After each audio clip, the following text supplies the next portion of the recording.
फिर से स्वागत है आप सभी का आपके अपने channel Abhishek Gupta economic class में। अगर आप मेरे चैनल पे नए हैं तो चैनल को सब्सक्राइब कीजिए और बेल आइकन को टैप कीजिए ताकि आपको वीडियोस के रिगार्डिंग लेटेस्ट अपडेट मिलते रहे। आइए आज की क्लास में स्टार्ट करते हैं। सबसे पहले हम ये देखेंगे कि इस चैप्टर के पार्ट फर्स्ट में हमने क्या क्या पढ़ा था। इस चैप्टर के पार्ट फर्स्ट में हमने पढ़ा था कि पहला टॉपिक मुद्रा क्या होती है, दूसरा टॉपिक पढ़ा था कि मुद्रा की उत्पत्ति क्यों की गई, तीसरा टॉपिक पढ़ा था कि वस्तु विनिमय प्रणाली क्या है और चौथा टॉपिक पढ़ा था कि वस्तु विनिमय प्रणाली में किन समस्याओं का सामना करना पड़ता था।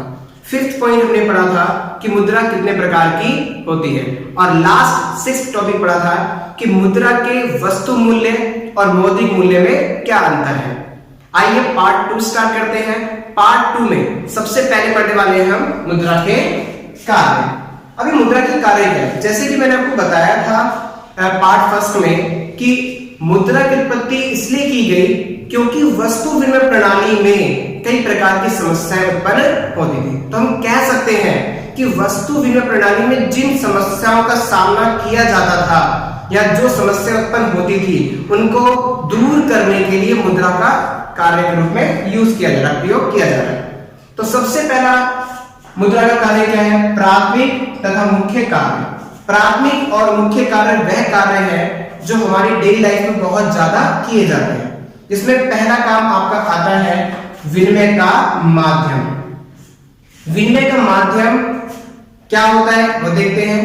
विनिमय का माध्यम का मतलब है कि वस्तु और सेवाओं को क्रय विक्रय करने के लिए मुद्रा एक माध्यम मीडियम का कार्य करता है। मींस कि अगर वस्तु और सेवा क्रय और विक्रय की जा रही है तो वहां पे मुद्रा को एक्सेप्ट किया जाएगा, मतलब कि लेन देन मुद्रा से किया जाएगा। जैसा कि वस्तु विनिमय प्रणाली के अंतर्गत आवश्यकता के दोहरे सहयोग की आवश्यकता पड़ती थी, अभाव होता था। इट मींस कि वस्तु विनिमय प्रणाली के अंतर्गत आवश्यकताओं के दोहरे सहयोग का अभाव पाया जाता है, जहां पहले व्यक्ति की वस्तु दूसरे व्यक्ति की आवश्यकता को और दूसरे व्यक्ति की वस्तु पहले व्यक्ति की आवश्यकता को संतुष्ट नहीं कर पाती। परंतु मुद्रा की उत्पत्ति ने इस समस्या का समाधान कर दिया। अब मुद्रा की उत्पत्ति के कारण आवश्यकता के दोहरे सहयोग की आवश्यकता नहीं है। अतः मुद्रा की उत्पत्ति के कारण कह सकते हैं कि लेन देन असीमित और आसान हो गया है। आइए दूसरे कार्य की बात करते हैं। दूसरा मुद्रा का कार्य लेखे की इकाई। जैसे कि कह सकते हैं कि वस्तु विनिमय प्रणाली में समस्या थी मूल्य की एक समान इकाई का अभाव और उस समस्या को दूर करके मुद्रा का कार्य बना दिया गया है लेखे की इकाई। लेखे की इकाई का अर्थ है कि हर वस्तु और सेवा के मूल्य को मुद्रा में मापना। जैसे कि बताया गया था कि वस्तु विनिमय प्रणाली के अंतर्गत वस्तु का लेन देन वस्तु के रूप में किया जाता था। जैसे एक गाय को परचेज करने के लिए 4 बकरियां सेल करनी पड़ती थी, जहां वस्तु की एक सांची इकाई एक इक्वल यूनिट समान मूल्य स्थापित नहीं हो पाता था। परंतु मुद्रा की उत्पत्ति ने इस समस्या का समाधान कर दिया है। अब मुद्रा की उत्पत्ति के कारण हम आसानी से हर वस्तु और सेवा के मूल्य को मुद्रा में नाप सकते हैं, जिसके आधार पर हम कह सकते हैं कि मुद्रा की उत्पत्ति ने लेखे की इकाई के रूप में कार्य किया है। आइए मुद्रा के दूसरे कार्य के बारे में बात करते हैं। दूसरा कार्य आपका है द्वितीयक तथा गौण कार्य। ये वह कार्य है जो लाइफ में किए जाते हैं पर बहुत कम। जैसे कि प्राथमिक और मुख्य कार्य बहुत अधिक किए जाते हैं परंतु द्वितीयक तथा गौण कार्य कम किए जाते हैं। अगर हम बात करें इसके पहले कार्य स्थगित भुगतान, तो स्थगित भुगतान जो है इसका अर्थ क्या है। स्थगित भुगतान का अर्थ है कि ऐसे भुगतान, ऐसे पेमेंट जो वर्तमान में ना करके भविष्य में किए जाते हैं। जैसे कि समस्या उत्पन्न होती थी वस्तु विनिमय प्रणाली में कि आपका अभी पेमेंट ना करने पर बाद में पेमेंट की जाती थी। इसकी अगर आप किसी लेबर को हायर करते थे तो उसे वस्तु और सेवा के रूप में पेमेंट करा करते थे, जहां वस्तु और सेवा के टूट फूट और खराब होने की प्रवृत्ति पाई जाती थी।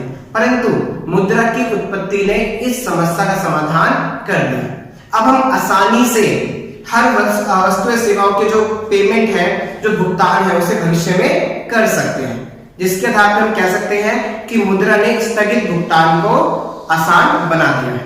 नेक्स्ट अगर बात करें मूल्य संचय, मुद्रा का दूसरा कार्य है मूल्य संचय, जो कि हम कह सकते हैं कि वस्तु विनिमय प्रणाली में मूल्य संचय की कठिनाई को दूर करके बनाया गया है। अगर मूल्य संचय की बात करें तो मूल्य संचय का अर्थ है मुद्रा को निकट भविष्य के लिए सुरक्षित करके रखना। जैसा कि हम अपने मुद्रा को, पैसों को बैंक में सुरक्षित भविष्य के लिए रखते हैं ताकि अगर फ्यूचर में कोई प्रॉब्लम आए तो वहां से उन पैसों को विड्रॉल कर लिया जाए। इसी आधार पर हम कह सकते हैं कि मुद्रा ने मूल्य संचय के रूप में कार्य किया है। अभी वस्तु विनिमय प्रणाली के अंतर्गत समस्या क्या आती थी कि जब वस्तु विनिमय प्रणाली के अंतर्गत लोगों द्वारा वस्तुओं का संचय किया जाता था, जहां वस्तु के सामान में टूट फूट और खराब होने की प्रवृत्ति पाई जाती है। जैसे कि हम अपने गेहूं और चावल को सुरक्षित रखने के लिए नीम की पत्तियां रखा करते थे, परंतु मुद्रा की उत्पत्ति ने इस समस्या का समाधान कर दिया। आइए मुद्रा के पांचवें कार्य की बात करते हैं, मूल्य हस्तांतरण, जो कि वस्तु विनिमय प्रणाली में होने वाली कठिनाई अर्थात मूल्य हस्तांतरण की कठिनाई को दूर करके बनाया गया। अब मूल्य हस्तांतरण का अर्थ क्या है? मूल्य हस्तांतरण का अर्थ है कि मुद्रा को एक स्थान से दूसरे स्थान पर हस्तांतरित करना। जैसे कि वर्तमान में हम अपने मोबाइल या लैपटॉप से अपना मुद्रा को एक स्थान से दूसरे स्थान पे ट्रांसफर कर देते हैं, परंतु वस्तु विनिमय प्रणाली में वस्तु का लेन देन था जहां मुद्रा की उत्पत्ति नहीं हुई थी, जिसके आधार पर लोगों द्वारा वस्तु और सेवाओं को एक स्थान से दूसरे स्थान पर हस्तांतरित किया जाता था।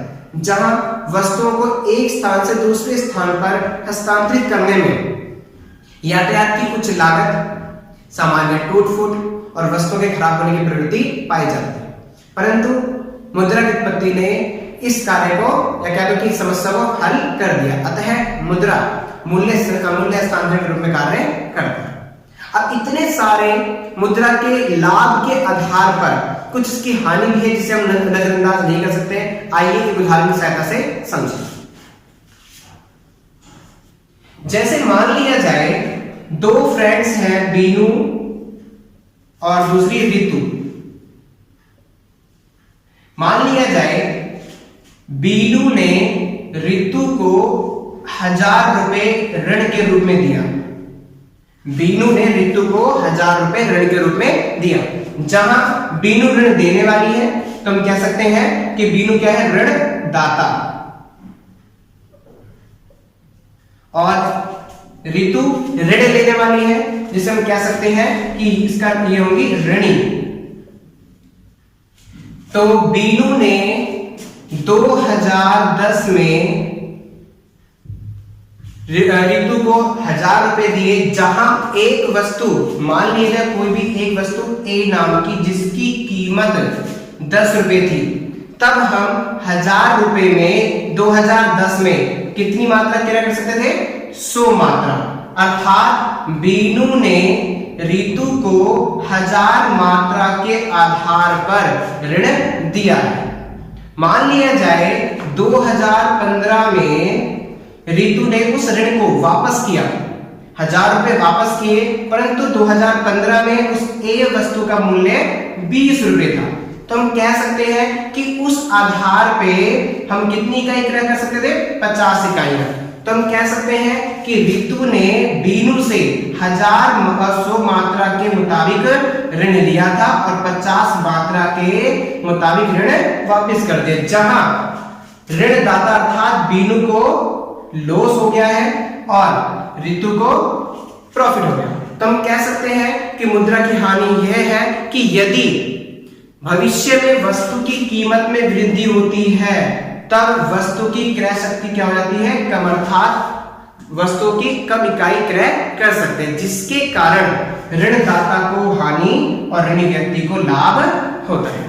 अगर इसके विपरीत देखें तो इसके विपरीत क्या होगा कि अगर मान लिया जाए रितु ने और बीनू ने रितु को 2010 में 1000 रुपए ऋण दिया, जहां एक वस्तु है ए जो कि जिसकी कीमत थी 20 रुपए, जहां कितनी इकाई क्रय कर सकते थे? 50 इकाइयां।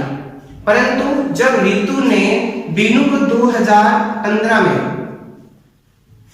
उस ऋण को वापस किया तब उस वस्तु की कीमत थी 10 रुपए, मतलब कि कीमत कम हो गई। जहां वह 2015 में कितनी इकाई क्रय कर सकते हैं? 100 इकाई। तो हम कह सकते हैं कि एक तरीके से जब रितु ने बीनू को 2015 में 1000 रुपए रिटर्न किए, तब वह 100 इकाई क्रय कर सकती, जिसके कारण हम कह सकते हैं कि मुद्रा की यह भी एक हानि है कि यदि भविष्य में वस्तु की कीमत में कमी होती है तो वस्तु के क्रय शक्ति में वृद्धि होती है, अर्थात किसी वस्तु की अधिक मात्रा क्रय की जा सकती है, जिसके आधार पर ऋणदाता को लाभ होगा और ऋणी व्यक्ति को हानि। अतः हम इस आधार पे मुद्रा के हानि को नजरअंदाज नहीं कर सकते। आइए नेक्स्ट टॉपिक देखते हैं।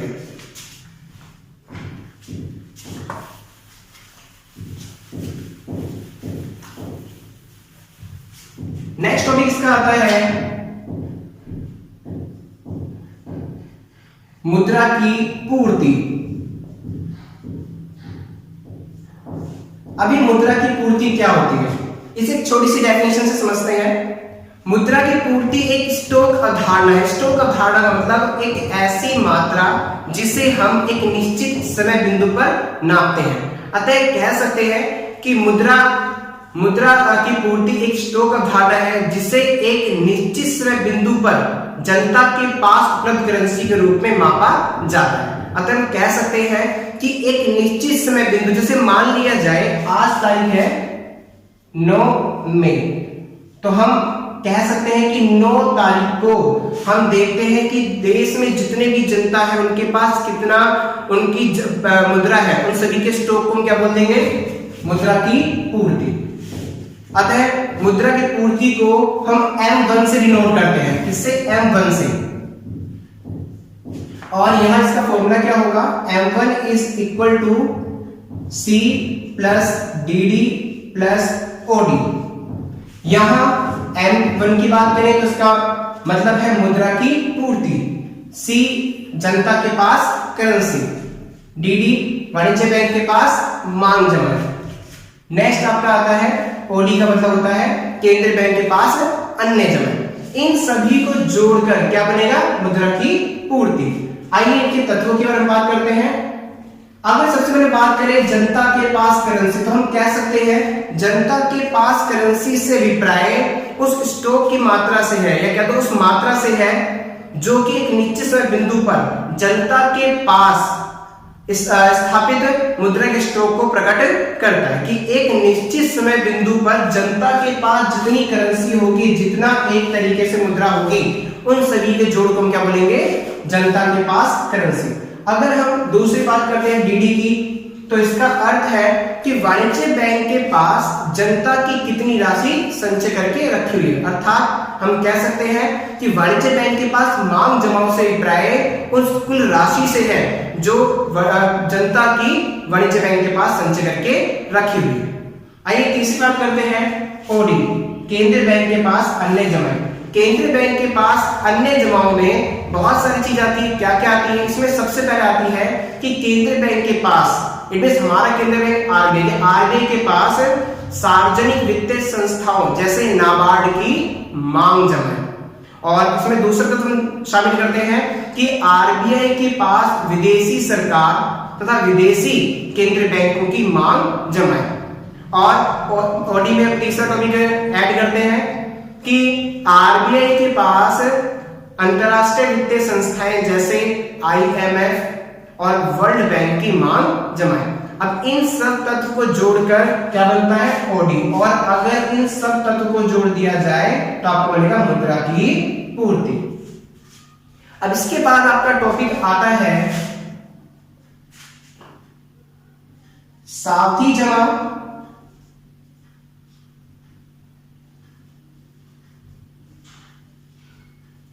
तथा मांग जमा। अब ये सावधि जमा और मांग जमा क्या है? अब इन दोनों के बीच में अंतर देखते हैं। सावधि जमा और मांग जमा में अंतर। तो सावधि जमा क्या है पहले इसके बारे में, दूसरा मांग जमा उसके बारे में। सबसे पहले डिफरेंस में हम इनकी डेफिनेशन देखेंगे कि सावधि जमा वह जमा होती है जिसे निकट भविष्य के लिए एक अवधि तक संचय करके रखा जाता है। हम कह सकते हैं कि सावधि जमा एक ऐसी जमा है जिसे हम संचय करके रखते हैं एक निश्चित अवधि तक। दूसरा अगर डेफिनेशन की बात करते हैं डिफरेंस में मांग जमा के, तो कह सकते हैं मांग जमा की डेफिनेशन कि मांग जमा वह जमा है जिसे एक निकट भविष्य के लिए एक अवधि तक संचय करके नहीं रखा जाता है। इट मींस इसे कभी मर्जी हम पैसा इसमें संचय करके भी रख सकते हैं और निकाल भी सकते हैं। दूसरे अंतर की बात करें तो सावधि जमा का दूसरा अंतर यह है कि सावधि जमा को किसी भी समय विड्रॉल नहीं कर सकते। हम एक तरीके से मुद्रा को निकाल नहीं सकते। इसी प्रकार हम कह सकते हैं मांग जमा में दूसरा डिफरेंस कि मांग जमा में कभी भी बैंक से निकलवाया जा सकता है।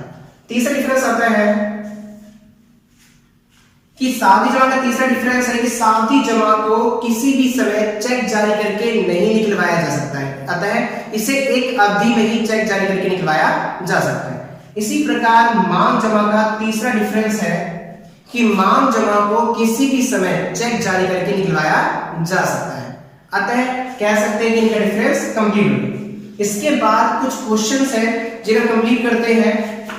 क्या क्या है इसके बाद हम टॉपिक पढ़ने वाले हैं शुद्ध मांग जमा और निवल मांग जमा। अभी ये शुद्ध मांग जमा और निवल मांग जमा क्या होती है?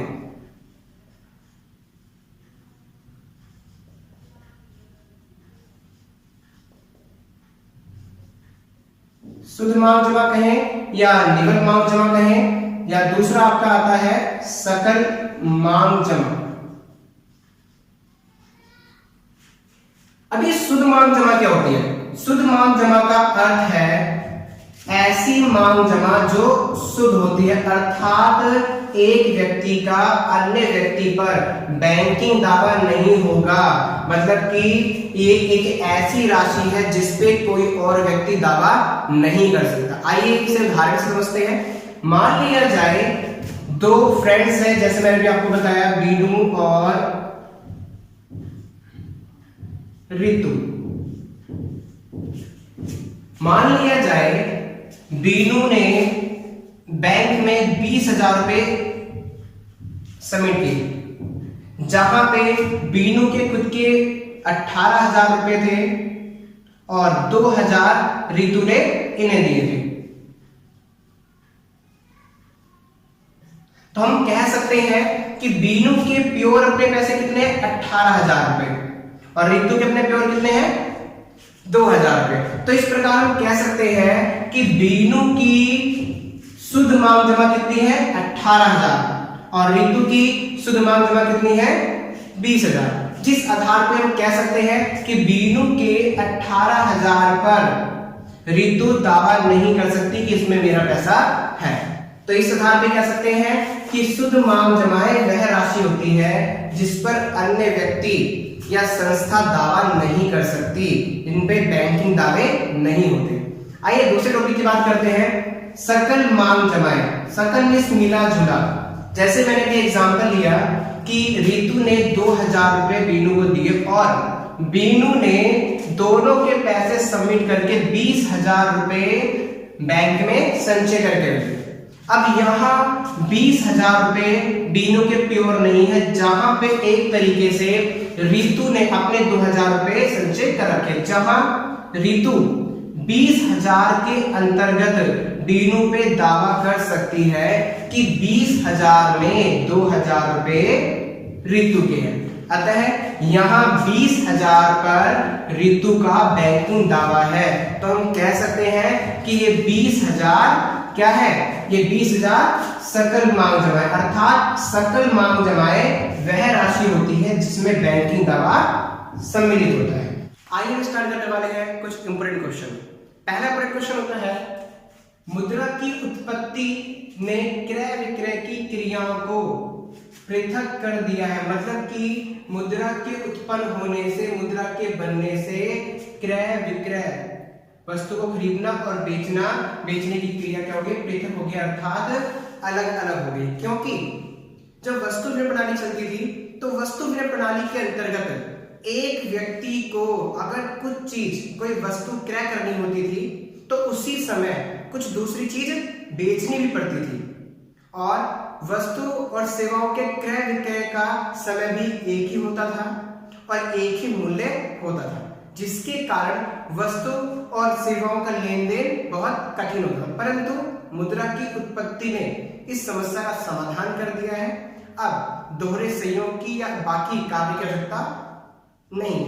अब आसानी से किसी भी व्यक्ति से कितनी भी मात्रा में और किसी भी समय वस्तु और सेवाओं का क्रय विक्रय कर सकता है। अर्थात एक व्यक्ति द्वारा किसी वस्तु को क्रय करने के लिए उसी समय कोई और वस्तु को बेचने की आवश्यकता नहीं है। अतः हम कह सकते हैं कि मुद्रा की उत्पत्ति ने विनिमय अर्थात क्रय विक्रय की क्रियाओं को पृथक अलग अलग कर दिया है। आइए दूसरे क्वेश्चन की बात करते हैं। दूसरा क्वेश्चन है आपका, मुद्रा के उत्पादक कौन होते हैं? मुद्रा के उत्पादक बनाने वाले, मुद्रा को बनाने वाले कौन होते हैं? तो अगर हम बात करें तो मुद्रा को बनाने वाले दो लोग हैं। पहला, देश की बैंकिंग प्रणाली। बैंकिंग प्रणाली के अंतर्गत दो चीज आएगी, एक तो आपका केंद्रीय बैंक और दूसरा आपका वाणिज्य बैंक। केंद्रीय बैंक नोट जारी करके मुद्रा का निर्माण करती है और दूसरा वाणिज्य बैंक एक साख का सृजन अर्थात लोगों को ऋण देकर और उनसे ब्याज के रूप में आय अर्जित करके मुद्रा का निर्माण करते हैं। दूसरा हम बात करें तो दूसरा गवर्नमेंट, देश की सरकार भी मुद्रा के उत्पादक होते हैं। अतः हम कह सकते हैं कि मुद्रा के दो उत्पादक हैं। सबसे पहला देश की बैंकिंग प्रणाली और दूसरा आपका आता है देश की सरकार। नेक्स्ट अगर बात करें नेक्स्ट क्वेश्चन की कि जनता अपने लेन देन के निपटारे के लिए चेक क्यों स्वीकार करती है, जबकि चेक एक वैधानिक मुद्रा नहीं है।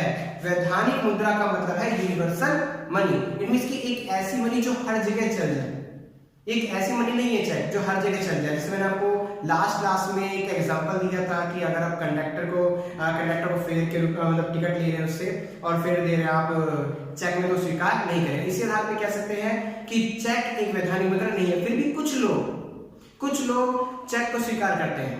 क्यों? क्योंकि यहाँ अदाकर्ता और प्राप्तकर्ता के बीच विश्वास है। अतः हम कह सकते हैं कि लोगों द्वारा अपने चेक को इसलिए स्वीकार किया जाता है क्योंकि अदाकर्ता और प्राप्तकर्ता के बीच परस्पर विश्वास होता है। नेक्स्ट अगर क्वेश्चन की बात करते हैं कि मुद्रा की पूर्ति में केवल शुद्ध मांग जमाओं को शामिल किया जाता है, सकल मांग जमाओं को शामिल क्यों नहीं किया? तो हम सिंपल कह सकते हैं कि शुद्ध मांग जमाओं को मुद्रा की पूर्ति में इसलिए शामिल करते हैं क्योंकि शुद्ध मांग जमाओं के अंतर्गत किसी का बैंकिंग दावा इंक्लूड नहीं होता, बैंकिंग दावा नहीं होता है। परंतु सकल मांग जमाओं में दूसरों का बैंकिंग दावा होता है। जैसे मैंने एग्जांपल लिया था रितु और बीनू वाला, जहां रितु ने बीनू को 2000 रुपए दिए थे और बीनू के पास पहले से ही कितने थे? 18,000 रुपए। जहां पे रितु के शुद्ध मांग जमा 2000 थी और बीनू की शुद्ध मांग जमा कितनी थी? 18,000, और दोनों को ऐड करके सकल मांग जमा कितनी हो गई थी? 20,000। अर्थात हम कह सकते हैं कि मुद्रा की पूर्ति में 20,000 को सम्मिलित नहीं किया जाएगा क्योंकि 20,000 में रितु के 2,000 का बैंकिंग दावा इंक्लूड है। अतः हम कह सकते हैं कि मुद्रा की पूर्ति में सकल मांग जमाओं को शामिल नहीं किया जाता है, शुद्ध मांग जमाओं को शामिल किया जाता है क्योंकि इसमें किसी अन्य संस्था या व्यक्ति के बैंकिंग दावा नहीं होता है। अतः ये चैप्टर खत्म हो चुका है। नेक्स्ट वीडियो में पढ़ेंगे। अब नेक्स्ट वीडियो में हम चैप्टर 5 पढ़ने वाले हैं जिसका नाम है बैंक।